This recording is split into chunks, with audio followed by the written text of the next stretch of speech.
Where was God? Here we are sitting a couple days after the horrific genocide, massacre, terrorist attack in Israel. The land where God's eyes is upon it from the beginning of the year to the end of the year.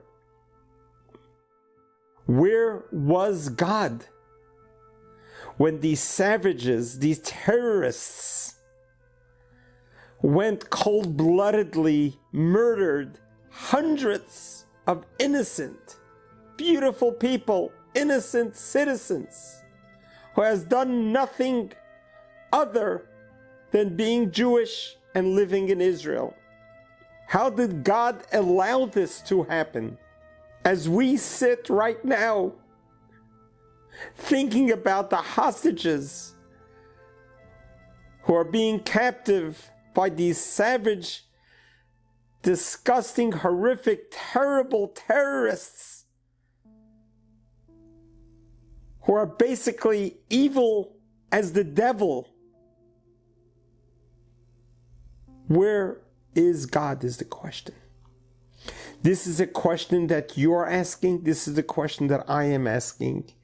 And this is a question that I want to address. And I hope that by the end of this message, you will come away from this with a clearer understanding of what you and I can do to respond to this worst day of modern day Israel history. I can only think back on 1982.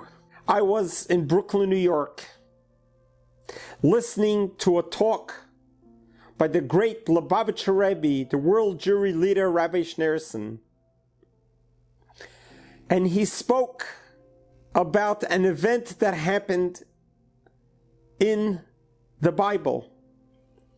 When Moses first met God for the very first time in a revealed way, was at the burning bush. Moses at the time was being instructed by God. He revealed himself to Moses. The bush was on fire but was not being consumed. And God told Moses, I want you to approach Pharaoh and I want you to tell him to let the Israelites go. And Moses very humbly said that he doesn't think he's fit for this job. And God said, the same one who gave you your abilities to talk and to exist will give you the ability to converse with Pharaoh. Then Moses says, when I go to Egypt and I'm going to tell Pharaoh and I'm going to meet the Israelites, the Jewish people, they're going to ask me a question. They're going to ask me, who is the God that sent you? What's his name? What shall I tell them? Moses asked. And God responded, as it's recorded in the Bible, with these words. Eya asha eya. My name is, what will be, will be. And Moses accepted that answer. In 1982, the Grand Rabbi is sitting by a table in front of thousands of disciples. And he asks a resounding question. How did Moses know what the Jewish people were going to ask him? There could have been thousands of different questions. How did he know that the question that he was going to be asked is, what is God's name? How did Moses know that that was the only question they were going to ask him? And how was the answer that God answered satisfy Moses' question? What will be, will be. What kind of answer is that? And the Rabbi gave a resounding explanation. And the Rebbe began to cry and sob. And he said as follows: Moses was asking God, what is the name of a God that sits in heaven and watches Pharaoh bathe in the blood of Jewish children? What is the name of a God that sits in heaven and sees his children suffering in slavery for over 200 years? What's the name of the God in heaven who watches his children, the Israelites, the Jewish people, suffer through pogroms, through genocides, being thrown out of country to country? He wants to know, what is the name of this God? What is the name of the God who watches millions of Jews go to the furnaces of Auschwitz, Treblinka, Dachau? And the Rebbe continues, goes through the whole history, through the Inquisition, the Crusaders, all the tragedies that we have endured. Moses wants to know, what's the name of this God? What's the name of God who sits in heaven, sees Saturday morning, the year 2023, how 900 innocent Israeli brothers and sisters gets murdered, slaughtered, for only one reason: because they are a Jew, because they are living in Israel? The answer the Rebbe said was that God answered Moses the question because it's a legitimate question. What kind of God are you? What is your name? Who are you to sit in heaven and watch this happen? And God answered, you want to know who I am? I am a God that doesn't just sit in heaven and watch these horrific atrocities occur, but I am a God that is with you. I am a God that will be with you. I am God that suffers with you. I am God that is crying with you. I am in heaven and I am with you. And I will be with you and I will carry you through this. Eli Wiesel, who survived the horrible days of the Holocaust, made his way to New York. He met with the Rebbe on the same day, the anniversary, the last day of the high holidays, the anniversary of this horrific genocide that just occurred on Simchat Torah. And he asked the Rebbe, how can I believe in God after everything I've seen in Auschwitz? And the Rebbe responded, how can you not believe in God? In other words, after what we have seen what man can do, can we believe in man? We can only believe in a God. So where is God? Where was God Saturday morning at 6:30 when these savages, terrorists, evil devils breached the borders, slaughtered and murdered 900 innocent people, took hostages 126 beautiful, young, old, sweet, kind-hearted, beautiful people who are suffering right now as I talk? Where was God? The answer is, God is very present. God is weeping and crying with us. Yes, God could have prevented this. Yes, God could have eradicated all the evil from this world a long time ago. God could have done a lot of things. But who are we to try to understand God's ways? We cannot understand. We cry, we scream, and we're angry. Rightfully so. But God is in heaven. And God is with us. He's with us right now. One thing I want to make very clear.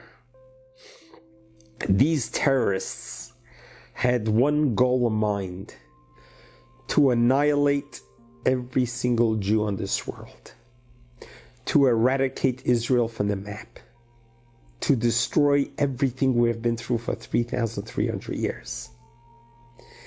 They may have succeeded in killing the 900 beautiful souls, taking life out of them, but we cannot give them another win.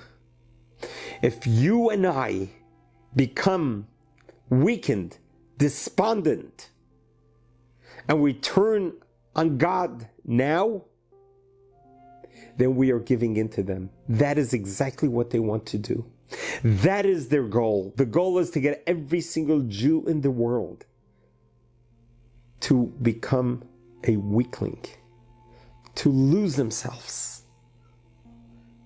And we cannot give in to them. Then they have won. What you and I need to do now is take our anger, take that anger that we have in us, and transform it into showing them that Am Yisroel Chai. A short 4.5 years ago, I faced a terrorist in my synagogue, face to face. I saw her murder a young 6-year-old Lori Lynn Gilbert Kay. He turned his AR-15 and shot at me and blew out my 2 fingers. I saw anti-Semitism up close and personal. I still suffer from PTSD. I suffer from the flashbacks. I suffer from the loss of Lori and the trauma that my congregation have gone through. But I will never forget, moments after the terrorist was driven out of the synagogue by some brave men, and he fled the scene, later on surrendered. What did I do? I grabbed a chair, and I stood up on a chair with both of my hands bleeding profusely, wrapped in prayer shawls. And I told the terror-stricken congregants, what we just witnessed is what we just read in Passover. In every generation they rise up against us to annihilate us. But God has spared us. At this moment, we need to say, Am Yisroel Chai. Say it with me right now. Am Yisroel Chai. Louder. Am Yisroel Chai. Louder. Am Yisroel Chai. Repeat those words. The nation of Israel lives. The nation of Israel will always live. In every generation they rise up against us to annihilate us, but God will protect us. Where do we go from here? We cannot change the past, but we can decide how we're going to react to this. We are going to transform the anger, just like I did when I faced the terrorists face to face, and transform darkness with light. Let's not let them win. Let's unite ourselves. Let's repair our relationships. Let's grow in our Judaism and in our faith in God. Never mind where is God. We know where God is. God is with us. No, we don't justify what happened. We can't understand what happened. We're not capable of understanding God's ways. And boy, are we angry that we had to witness this. But one thing is for sure, we're not going to give up. We're not going to give up on our faith in God. We're not going to give up on our trust in God. We're not going to give up on Israel. We're going to stand in solidarity with our brothers and sisters in Israel throughout this whole world. And we're going to become more Jewish. We're going to become more proud Jews. We're going to march in the streets screaming, Am Yisroel Chai, wherever we can. I'll never forget when I was invited after the shooting to go to Auschwitz to meet up with 800 students from the former Soviet Union who face anti-Semitism almost every day of their life. There were 800 students, and I stood in front of them with both of my hands bandaged from the recent injury of surviving the mass shooting. And I told them, just like I got up on a chair and I screamed, Am Yisroel Chai, in the face of anti-Semitism, each one of you, when you go back home, when you're faced with anti-Semitism, the response is, Am Yisroel Chai. Have faith in Hashem. Have faith in the Torah. Have faith in 3,300 years. We will survive and we will win and we will prosper and we will grow. This is the time to come out and be more Jewish. Take a kippah, put it on your head, walk outside, be proud of who you are, go to synagogue, wrap tefillin, say a prayer, be proud of who you are, strengthen your faith, and you will see that we will recover from this and we will get stronger and better from now on. We'll all pray for the coming of the Messiah speedily in our days.